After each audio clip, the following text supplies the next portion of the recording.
राहुल गांधी को लगातार दूसरे दिन एक दूसरे मामले में कोर्ट से बड़ी राहत मिल गई है। जी हां, उत्तर प्रदेश के वाराणसी में उनके खिलाफ एक याचिका लगाई गई थी जिसको कोर्ट की तरफ से खारिज कर दिया गया और उससे ठीक एक दिन पहले सावरकर को लेकर कथित विवादित टिप्पणी के मामले को लेकर राहुल गांधी के खिलाफ एक याचिका लगी थी, उसे भी सुप्रीम कोर्ट ने सिरे से खारिज कर दिया था और याचिकाकर्ता को कड़ी फटकार भी लगाई। और इसी तरह भगवान राम को लेकर एक टिप्पणी की गई थी राहुल गांधी की तरफ से, जिसको लेकर उनके खिलाफ एक याचिका लगाई गई उत्तर प्रदेश के वाराणसी कोर्ट में, जिस पर सुनवाई हुई और कोर्ट ने उस मामले में तुरंत खारिज करते हुए याचिकाकर्ता को फटकार लगा दी और साफ साफ कह दिया ये कोई मामला ही नहीं बनता है। तो अविनाश जी, क्या है ये पूरा मामला? जिस तरह से लगातार देखा जा रहा है कि राहुल गांधी को उल जलूल मामलों में फंसाकर उनको घेरने की कोशिश की जा रही है, उनकी मुश्किलें बढ़ाई जा रही हैं, लेकिन बड़ी बात यह है कि लगभग हर मामले में राहुल गांधी को राहत मिल रही है। इससे पहले नागरिकता का मामला था, इसके अलावा जो सावरकर वाला मामला, और अब ये लगातार तीसरा मामला है एक डेढ़ महीने के अंदर ही अविनाश जी, जिसमें राहुल गांधी को क्लीन चिट मिली है क्योंकि मामले को खारिज कर दिया गया। यानी कोर्ट मानता है कि जो ये याचिकाएं लगाई जा रही हैं इनका कोई आधार ही नहीं है, ये फालतू की याचिकाएं और सिर्फ कोर्ट का समय बर्बाद करने की कोशिश है। नहीं, बिल्कुल, क्योंकि कोर्ट में जो मामले आते हैं सबसे पहले तो एफआईआर दर्ज होती है। एफआईआर दर्ज होने के बाद ही ये मामले कोर्ट में पहुंचते हैं और जो भी एफआईआर दर्ज हो रही हैं वो सारी एफआईआर हम देखेंगे तो जहां पर बीजेपी की सरकार है उन्हीं राज्यों में इस तरीके की एफआईआर दर्ज हो रही हैं और जो एफआईआर दर्ज करने वाला व्यक्ति है वो बीजेपी का उसका कहीं ना कहीं कनेक्शन निकलता है, या तो वो बीजेपी शासित राज्य से ही आता है, ये मालूम पड़ा कि या फिर कई बार ऐसी स्थिति बनती है कि सरकार जिस स्टेट में कांग्रेस की होती है वहाँ से कोई बीजेपी के नेता उस स्टेट में जाता है एफआईआर दर्ज कराने के लिए जहाँ सरकार बीजेपी की हो, क्योंकि उसको ही पता है कि भाई जब मामले में दम ही नहीं है तो फिर एफआईआर भी दर्ज करना मुश्किल हो जाएगा। लेकिन बीजेपी की स्टेट में जहाँ बीजेपी की सरकार है उन राज्यों में राहुल गांधी के खिलाफ आसानी से एफआईआर दर्ज हो जाती हैं और क्योंकि यूपी में तो लंबे समय से सरकार चली आ रही है, 2017 से अधिकतर मामले आप देखेंगे तो यूपी में मिलेंगे या मध्य प्रदेश में मिलेंगे या गुजरात में मिलेंगे जहां राहुल गांधी के खिलाफ उनके बयानों को लेकर, और सबसे बड़ी बात तो ये वो बयान उन्होंने उन स्टेटों में नहीं दिए होते हैं, राहुल ने बयान कहीं और दिया होता है लेकिन एफआईआर बीजेपी शासित स्टेटों में ही लिखी जाती है। और इस बार जो भगवान राम पर राहुल गांधी का जो बयान है वो बयान तो उन्होंने इंडिया में भी नहीं दिया था, वो उन्होंने अपने विदेश दौरे के समय दिया था और उसको लेकर वाराणसी कोर्ट, जो कि वाराणसी में उनके खिलाफ एफआईआर दर्ज होती है, वाराणसी से प्रधानमंत्री नरेंद्र मोदी उनका संसदीय क्षेत्र भी है, तो नरेंद्र मोदी को खुश करने के लिए संभवतः बीजेपी के किसी एक नेता ने राहुल गांधी के खिलाफ एफआईआर दर्ज करा दी। लेकिन जब वो मामला कोर्ट में पहुंचा तो फिर कोर्ट में जब एफआईआर बिना किसी आधार के आप दर्ज कर रहे हैं तो फिर कोर्ट में मामला टिकना ही नहीं था, इसीलिए कोर्ट ने सीधा सीधा उस याचिका को खारिज ही कर दिया।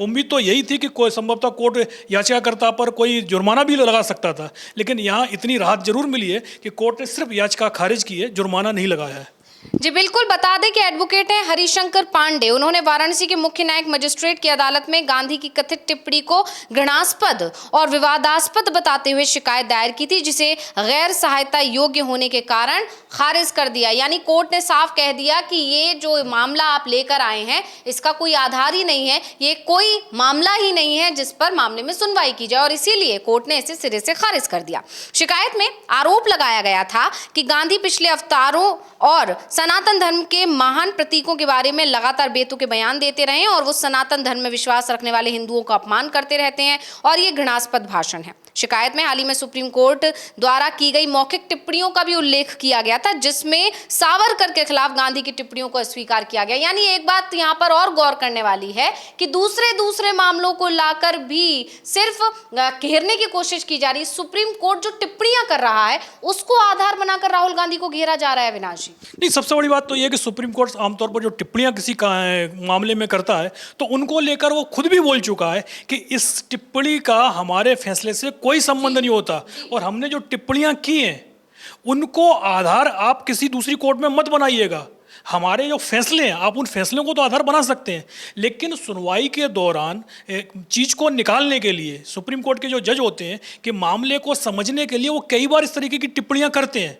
और उन टिप्पणियों का उस केस से कोई बहुत मजबूत संबंध नहीं होता है, और उसको सुप्रीम कोर्ट अपने फैसले में भी नहीं लिखता। तो ऐसे मामले में कि सुप्रीम कोर्ट ने कोई टिप्पणी कर दी है, या राहुल गांधी ने कहीं और भाषण दे दिया है, या संसद में ही भाषण दे दिया है, संसद में भी भाषण यदि वो देते हैं तो उस मामले में भी किसी भी कोर्ट में उसको सुनवाई का अधिकार नहीं है, क्योंकि संसद में उन्होंने कुछ भी बोला है तो फिर वहाँ जो स्पीकर हैं, लोकसभा के स्पीकर या राज्यसभा के जो भी सभापति होते हैं, उनको कार्रवाई का अधिकार होता है, वहाँ कोर्ट इंटरफियर नहीं करता है। लेकिन जिस तरीके से वाराणसी कोर्ट में दलीलें दी गई कि राहुल गांधी के खिलाफ सुप्रीम कोर्ट ने टिप्पणी की, या राहुल गांधी बाहर क्या बोलते हैं, राहुल गांधी संसद में क्या बोलते हैं, तो